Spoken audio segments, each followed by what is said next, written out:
नमस्कार, स्वागत है आप सभी का गणेश एस्ट्रो हेल्प में। मैं हूं आपके साथ डॉक्टर दिलीप और बहुत बहुत स्वागत करता हूं आपका ज्योतिष के इस प्रोग्राम में। इस वीडियो में हम सिंह राशि वालों के लिए बात करेंगे कि अक्टूबर का जो महीना है वो सिंह राशि वालों के लिए क्या लेकर आएगा। सिंह राशि नाम से ही है, सिंह राशि के जो स्वामी है ना वो सूर्य होते हैं, राजा। जो 9 ग्रह हैं उनके राजा कौन है? सूर्य हैं। तो राशियों में भी ये कहीं ना कहीं राजा हैं। प्राइड इनके अंदर रहता है, गर्व। इनको पैसे से भी हम सब मानते हैं, बहुत सारे लोग मानते हैं कि भाई धन सबसे इम्पोर्टेंट है, पर इनके लिए सम्मान है, गर्व है, ये ज़्यादा इम्पोर्टेंट है। ये थोड़े से एडवाइस देते हुए देखे जाएंगे। कई बार इसी वजह से प्रोफेसर वगैरह भी बन जाते हैं। वहाँ पर बच्चों को थोड़ा कह सकते हैं भाई इस तरह से करो, इस तरह से करो। वो आदत होती है इनको थोड़ा एडवाइस देने की। और अगर आप इनकी तारीफ़ कर दो तो वाह क्या ही बात, इनको तारीफ़ें बहुत पसंद होती हैं। और अगर ये किसी चीज़ को बता रहे हैं और उस चीज़ को सीरियसली नहीं लिया जाता तो फिर थोड़ा इनका दिल कमज़ोर भी होता है। हालांकि ऐसे दिखाते नहीं है। तो ये दोनों इनकी कमजोरी हैं जो अगर ये सुधार लेंगे तो जीवन में इनको सफलता अवश्य मिलेगी। दो क्या, एक तो जो लोग चापलूसी कर रहे हैं, मतलब बड़ाई तो ठीक है, आपको कॉम्प्लीमेंट, कहीं चापलूसी तो नहीं है, आप ये समझिए। दूसरा ये कि जब कोई आपकी बात नहीं भी मानता है, नहीं भी सुनता है, तो उससे आपको दिल छोटा नहीं करना है और आगे बढ़ जाना है। ये चीज़ें थोड़ी सी टफ है सिंह वालों के लिए, पर अगर ये दो चीज़ भी ये सीख लें, उसको लिख लें अपनी डायरी में और उसको हर एक पल जिए तो फिर कमाल हो सकता है। खैर, आप बढ़ जाते हैं आपकी कुंडली के ऊपर। देखिए, आपका जो प्रथम भाव है वो खाली है, इसमें कोई भी ग्रह नहीं है। द्वितीय भाव में बुध और शुक्र का लक्ष्मी नारायण योग है। कौन सा योग है? लक्ष्मी नारायण। लक्ष्मी क्यों? क्योंकि शुक्र को हम लक्ष्मी से जोड़ते हैं और बुध को हम नारायण से जोड़ते हैं। तो ये कैसा योग है? नाम से ही पता लग रहा है कि भाई ये अच्छा योग है। अभी हम सीख भी रहे हैं ज्योतिष साथ में कि अगर आपकी कुंडली जन्म कुंडली में भी है तो इसका मतलब ये एक शुभ योग होता है। इसके बाद सूर्य और केतु जो है आप देख रहे हैं कहाँ पर? तुला में, तुला राशि में देख रहे हैं। पर ये सूर्य यहाँ 17 तारीख को आएंगे, 17 से पहले यहाँ पर ही रहेंगे। तो यहाँ पर एक योग और बन रहा है सूर्य और बुध का। इसको हम बुध आदित्य योग बोलते हैं। क्या बोलते हैं? बुध आदित्य योग। ये भी एक अच्छा योग है, पर डिपेंड करता है कि बुध किस भाव के स्वामी हैं और सूर्य किस भाव के स्वामी है, तो उस पर रिजल्ट डिपेंड करेगा। पर ये एक योग बन रहा है आपका। और ये शुक्र जो है ना, ये भी 18 तारीख को यहाँ चले जाएंगे, तुला में चले जाएंगे, अपनी ही राशि में आ जाएंगे और इससे पहले यहाँ पर रहेंगे। बुध को 26 तारीख तक वो आपकी कन्या राशि में द्वितीय भाव में ही है। तो हम कह सकते हैं लगभग पूरे महीने बुध यहीं पर रहने वाले हैं। तो ये ग्रहों की गति रहेगी। चंद्रमा महीने की शुरुआत में वृश्चिक राशि में रहेंगे, बाकी वो घूमते रहेंगे। एक राशि में करीब 2.5 दिन हमारे चंद्रमा रहते हैं। शनि की अगर बात करें तो शनि 6ठे भाव में मकर राशि में गोचर कर रहे हैं। सप्तम भाव खाली है। आपके अष्टम भाव में मीन राशि में अपनी ही राशि में गुरु गोचर कर रहे हैं। ये घटना करीब 12 साल बाद, मतलब कि क्यों 12 साल बाद? क्योंकि ये जो ग्रह है ना, ये एक राशि में 1 साल ही रुकते हैं। गुरुदेव जो हैं बृहस्पति हैं, तो 12 भाव हैं तो 12 साल बाद होगा।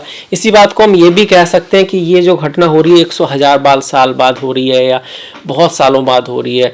कारण क्या है? जैसे कि आप पढ़ते भी हैं यूट्यूब पे कि घटना 500 साल बाद ऐसा हो रहा है, क्योंकि इस तरह की एग्जैक्ट पोजीशन ढूंढने में आपको बहुत पीछे जाना पड़ेगा। इस कारण से इसको बहुत साल बाद वाली घटना भी करके एक तरह से दिखा सकते हैं। तो इस तरह से है, वो सच भी है, ऐसा नहीं कि सही नहीं है। तो गुरु यहाँ पर आपके अष्टम में है, राहु नवम भाव में है, भाग्य के भाव में बैठे हुए हैं मेष राशि में, और मंगल जो है 10वें भाव में है वृषभ राशि में। पर कब तक है? सिर्फ 15 तारीख तक। 15 के बाद वो आपके एकादश में जाएंगे।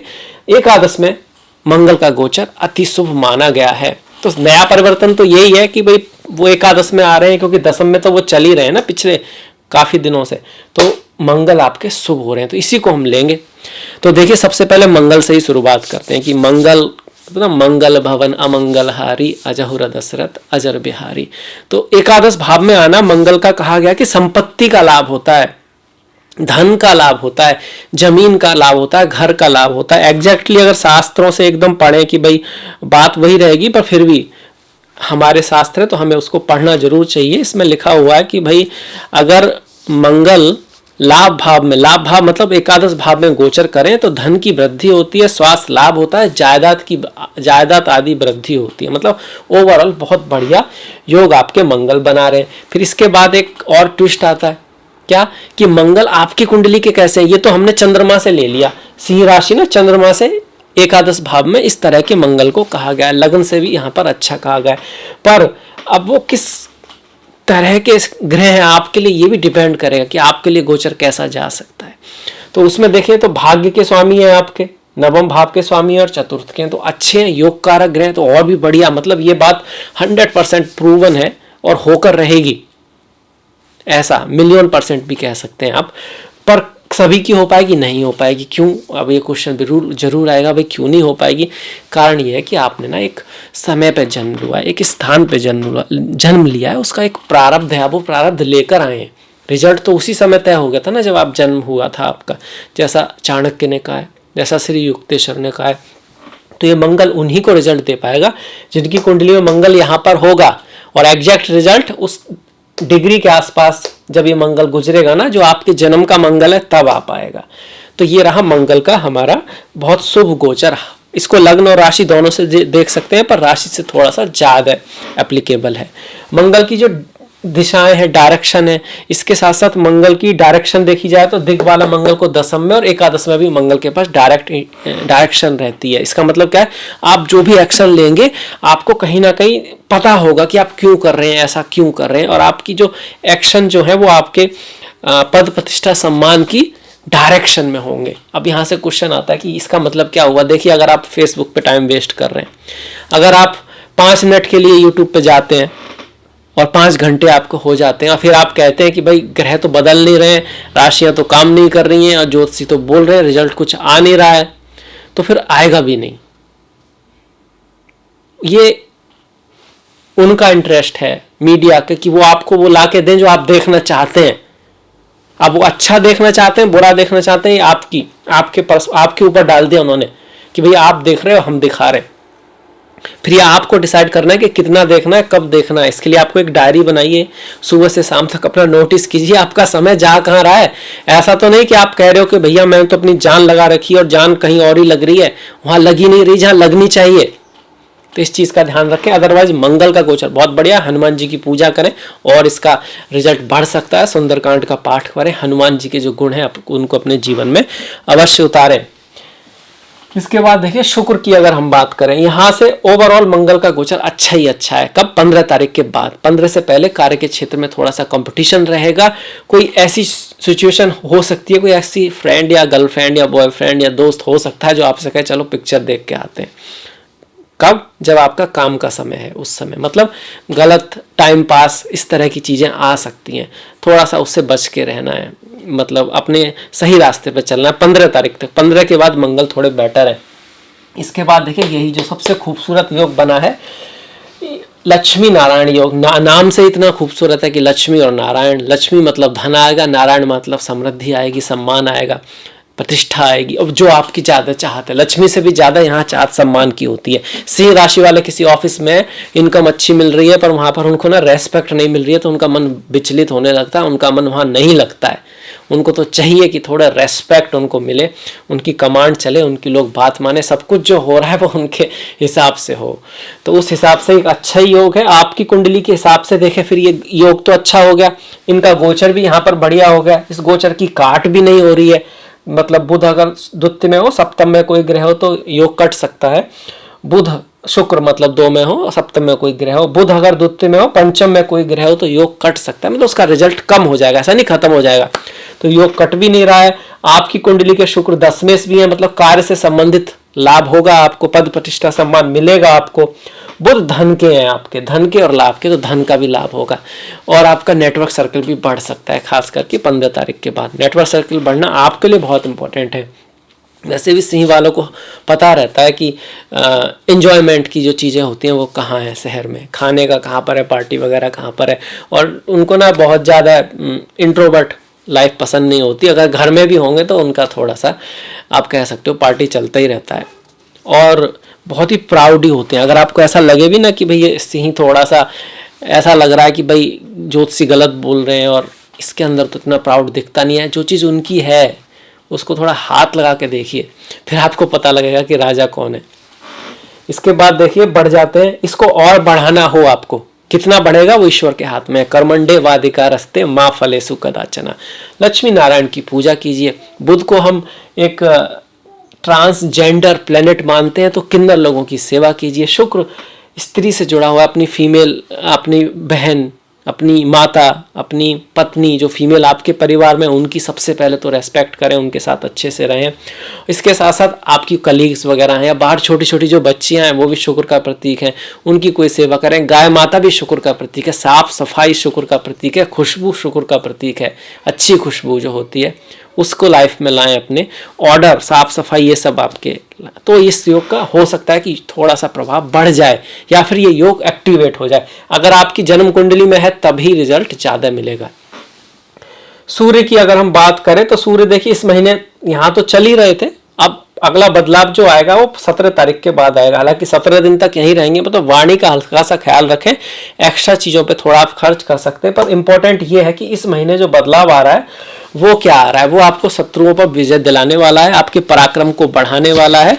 तृतीय भाव में सूर्य अगर हम देखें तो पद, घर आदि दिला सकता है आपको, धन वृद्धि करा सकता है, प्रसन्नता, स्वास्थ्य लाभ और शत्रु नाश करता है। ये शास्त्रों में लिखा है। अब ये अब एग्जैक्टली मत लीजिए, हमारे जो ऋषि मुनि ना बहुत ही ज्यादा इंटेलिजेंट, बुद्धिमान थे, उन्होंने लिख दिया, पर ऐसे लिख दिया कि ऐसा नहीं कि हर आदमी अगर उसको कॉपी करेगा तो उसको पता लग जाएगा। इस तरह से लिखा है, मतलब वो बस लिख दिया, उसका आइडिया आप ही को लगाना है ताकि वही समझ सके जो इसमें थोड़ा ज्ञान रखता है। तो पूरा चार्ट डिसाइड करेगा कि सूर्य कैसा रिजल्ट देंगे, आपके प्रारब्ध में क्या लिखा है। पर अपने आप में सूर्य पॉजिटिव हो रहे हैं, थोड़ा कॉन्फिडेंस बढ़ेगा, स्वास्थ्य में भी सुधार होगा, कंपटीशन आदि में भी आपके विजय के चांसेस हैं। गवर्नमेंट जॉब अगर आप ट्राई कर रहे हैं तो कहीं ना कहीं सूर्य आपको फेवर कर रहे हैं। सूर्य नारायण की पूजा भी कर सकते हैं, आदित्य हृदय स्त्रोत का पाठ करें, रामचंद्र जी की कथा सुने, उनकी राम रक्षा स्त्रोत का पाठ करें तो सूर्य थोड़े पॉजिटिव रहेंगे। अब यहाँ एक बात मैं बताना चाहूंगा कि सूर्य की पूजा आप लोगों को लगातार करनी चाहिए। बाकी राशि वाले करें, बहुत अच्छी बात है, मैं ये नहीं कहूँगा करें ना करें, उनकी मर्जी, करें वो भी करें, पर आप जरूर करें कि आपकी राशि के स्वामी ही सूर्य हैं। एक चीज़ तो सूर्य को जल दें, सूर्य नारायण की आप पूजा पाठ करें, इतना अवश्य करें आप, तो चीज़ें फिर बदलेंगी। समय थोड़ा लगेगा पर कुछ ना कुछ सुधार जरूर आएगा। इसके बाद देखिए केतु।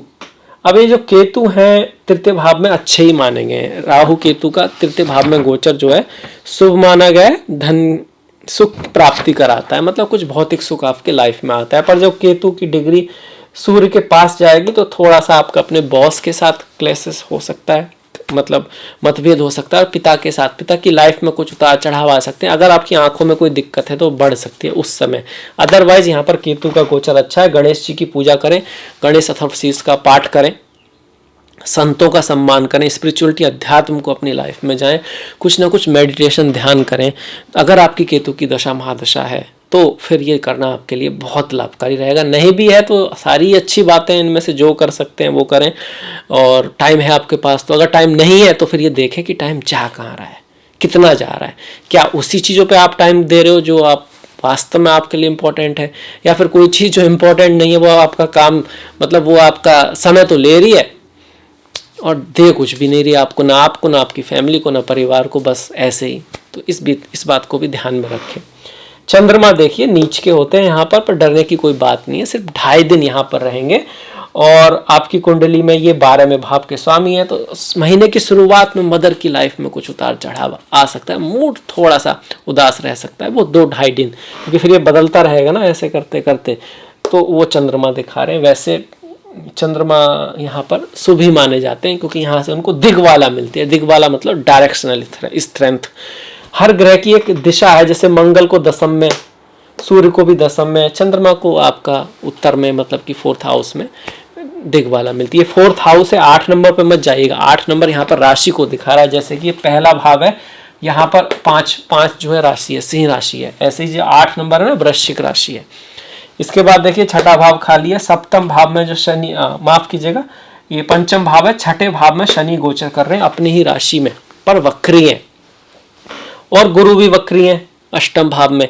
ये गुरु शनि एक दूसरे को काट रहे हैं कहीं ना कहीं, एक तरह से न्यूट्रल से कर रहे हैं। ये न्यूट्रल से कर रहे हैं, मतलब शनि यहाँ पे अच्छा रिजल्ट देते हैं, बुध गुरु यहाँ पे थोड़ा सा नेगेटिव रिजल्ट देते हैं, तो ना अच्छा रिजल्ट होगा ना नेगेटिव रिजल्ट होगा। यहाँ पर शनि अगर छठे भाव में हो तो अगर हम अच्छा होगा तो मैंने बता दिया कि भाई विजय प्राप्त हो सकती है, यहाँ पे कंपटीशन में विजय मिल सकती है, सुख आपको मिलेंगे हर तरह के। पर एकदम एग्जैक्टली पढ़ना हो तो भाई लिखा है कि सब तरह का सुख मिलता है।